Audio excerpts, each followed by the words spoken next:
Bonjour, aujourd'hui, je vais t'apprendre ce que c'est qu'un mot. Un mot, c'est une suite de lettres qui a un sens. Ici, c'est le mot garçon. Lorsque je le lis, je comprends ce que cela veut dire.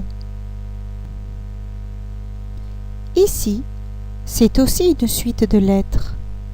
Mais lorsque je le lis, Ablincourt, ça ne veut rien dire. Donc, ce n'est pas un mot. Che. Che, qu'est-ce que ça veut dire? Par contre, cheval. Oui, je vois bien ce que c'est. C'est un mot. Che, c'est une partie d'un mot. On l'appelle une syllabe. Il y a des mots très longs. Ce mot-ci, c'est anticonstitutionnellement. Ce mot est considéré comme le plus long de la langue française. Mais il y a aussi des mots très courts. Ce mot, c'est a. Il a 6 ans. A, voilà un mot tout petit. Les mots doivent être séparés par des espaces, des vides, des blancs. Ici, les mots sont tous collés et on ne peut pas bien comprendre ce que cela veut dire. Tibili est un petit garçon.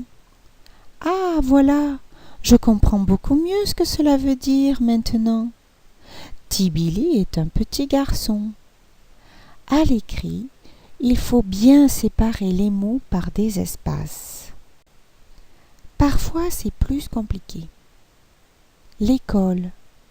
Lorsque je le dis, il semble qu'il n'y ait qu'un seul mot. C'est accroché, l'école. Mais voilà, je dois les séparer. École, je comprends ce que c'est. Je peux dire une école, notre école. École, c'est un seul mot. Et dans l'école, il y a 2 mots.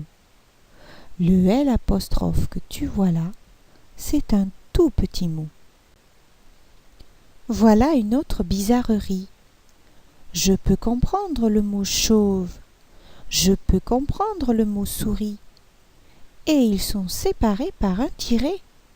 Mais voilà, ce n'est qu'un seul mot. Un mot composé. Une chauve-souris. Je vois bien ce que cela veut dire.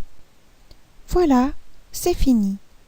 Je te rappelle qu'un mot, c'est une suite de lettres qui a un sens. Quand tu écris, tu dois bien séparer les mots avec des espaces vides. Tu pourras revoir cette vidéo autant de fois que tu en auras besoin. Tu pourras aussi me poser tes questions sur ce que tu n'as pas compris. N'oublie pas, pour apprendre, il faut comprendre et mémoriser. Donc tu dois savoir expliquer à quelqu'un ce que c'est qu'un mot. À bientôt pour une nouvelle leçon.